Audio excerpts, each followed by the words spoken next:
Jioni njema mtazamaji, ni fahari yetu kuwa nawe hii leo katika taarifa za Dira ya Wiki. Nikitumai wiki yako imekuwa njema. Karibu sana tukupashe na taarifa ambazo zinazidi kugonga vichwa vya habari. Wajua hii leo Martha Koome ameapishwa rasmi kuwa jaji mkuu wa taifa la Kenya, na ameahidi mambo mengi tu, pamoja ikiwemo ni kupigania uhuru wa idara ya mahakama, pamoja na kuhakikisha kwamba mbinu mbadala zinatumika katika kusuluhisha mizozo inayoibuka katika taifa hili ama kesi ambazo zinawasilishwa mahakamani. Na wewe binafsi anapoanza kazi, je, ungependa yapatie kipaumbele mambo yepi? Je, ungependa jaji Martha Koome ayape mambo yepi kipaumbele katika idara ya mahakama? Kushiriki ni rahisi, tuelekeze kauli zako kupitia nambari 22155. Kwenye mtandao wa Twitter ni @ZubaidaKananu @KTNewsKE, ukitumia hashtag Dira ya Wiki. Ungependa jaji mkuu Martha Koome ayape kipaumbele mambo yepi katika idara ya mahakama? Tutakuwa tukiliangazia swala hili muda usiokuwa mrefu. Tutakuwa katika mahojiano yetu na Daktari Luchetu Likaka ambaye ni mtaalamu wa masuala ya uongozi, siasa pamoja na masuala ya jinai. Vile vile tutakuwa naye wakili Nyaribo, Ishmael Nyaribo baadaye katika mahojiano haya. Lakini kwanza kabisa tuanze kwa kukueleza kuhusu taarifa kuu za siku ya leo. Jina langu ni Zubeida Kome. Rais Uhuru Kenyatta ameshuhudia uapisho wa jaji Martha Koome na pamoja na William Ouko ambaye alikuwa rais wa mahakama ya rufaa hapo awali. Ouko alisema kuwa atafanya kazi kwa uadilifu mkubwa wakati huu ambapo amepanda ngazi hadi kufika katika nafasi ya jaji mkuu ama jaji wa mahakama ya juu zaidi. Sadfa kubwa ni kuwa Ouko alikuwa mkuu wa jaji mkuu Martha Koome katika mahakama ya rufaa nchini.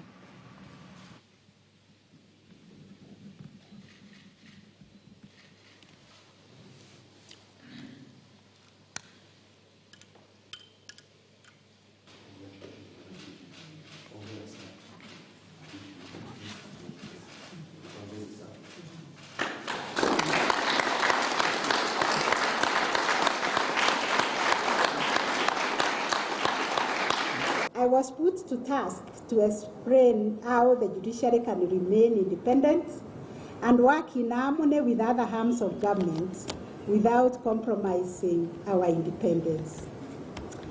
Ladies and gentlemen, my lords and ladies, I have no difficulties to state that the independence of the judiciary in decision making, and as stated in the oath that I and my brother have taken today, cannot be interfered with.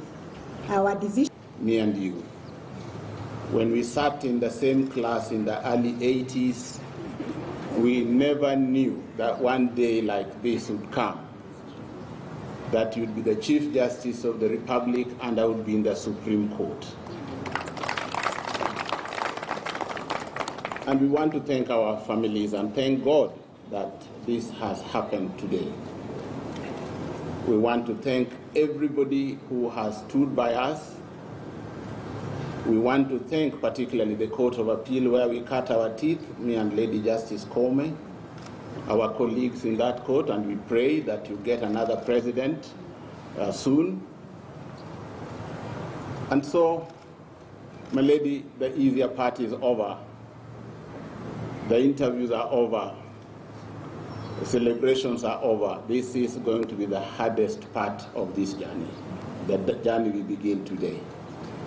And just to assure our colleagues in the Supreme Court that me and Lady Justice Koome are team players.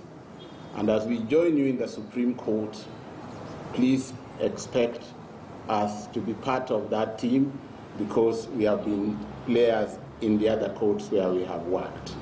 Na tunawapa pongezi kwa uteuzi huo. Gavana wa kaunti ya Kisumu Profesa Peter Nyang'nyong'o ametoa wito kwa wakazi wa kaunti hiyo kuwa makini na kuzingatia sheria za kupambana na COVID-19 wakati wimbi linaloliza India linaporipotiwa katika kaunti hiyo. Tusikize alivyosema awali. It is important to note that the COVID-19 numbers at Jaramogi Oginga Odinga Teaching and Referral Hospital have at times surged because of the fact that some of those who come to test are from our neighboring counties. It's therefore important that we don't in any way see these numbers purely as Kisumu County numbers. But when we announce them, we don't discriminate as to who comes from where. The Kisumu County government has done its best to contain the spread of the virus while taking good care of the patients. For this, I want to sincerely thank our health workers on the front line, including support staff, for saving the lives of our people.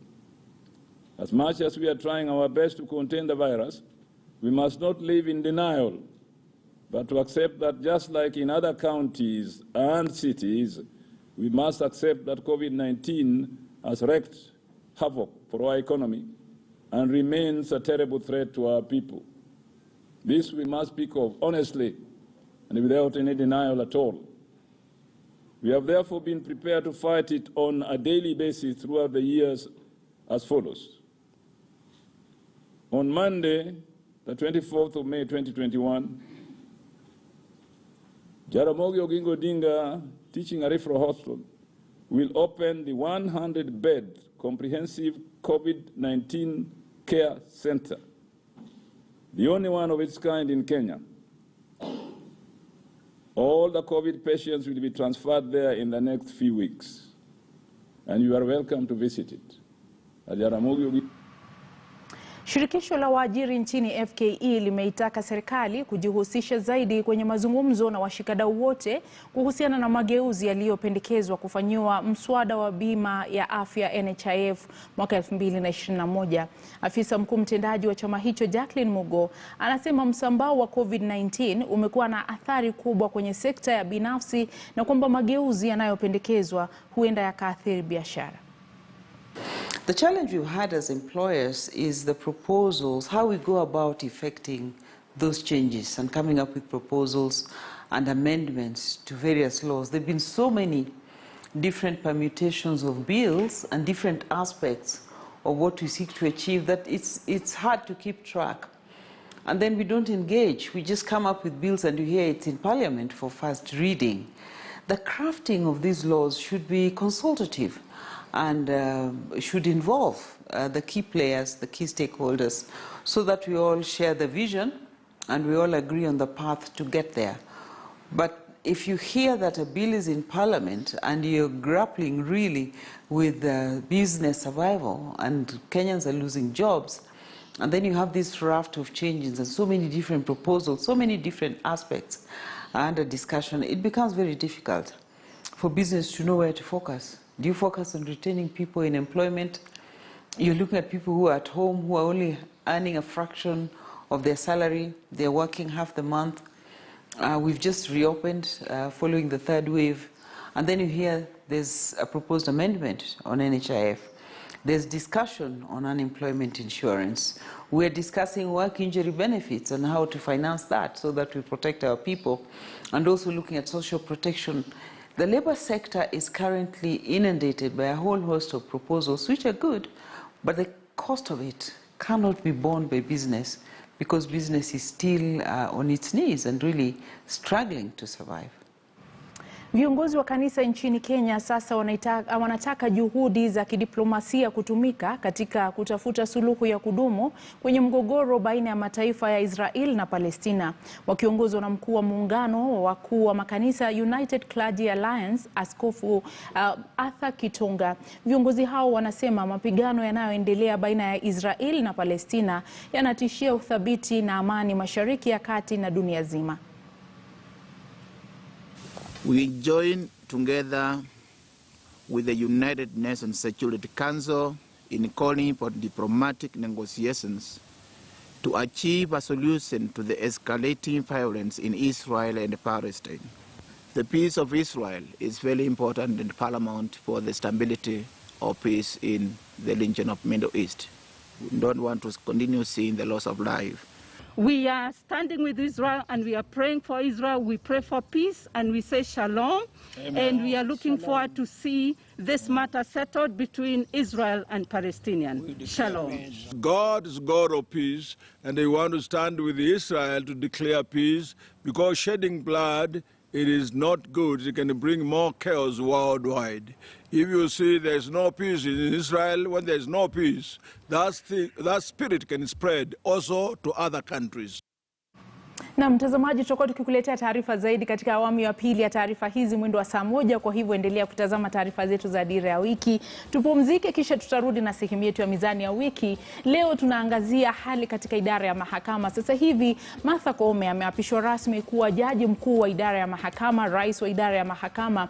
Je, ungependa ayape mambo yepi kipaumbele katika idara ya mahakama? Je, ungependa jaji mkuu Martha Koome ayape mambo yepi kipaumbele katika idara ya mahakama? Tutakuwa tukirudi na mjadala huu muda usio mrefu na kusihi usiende mbali.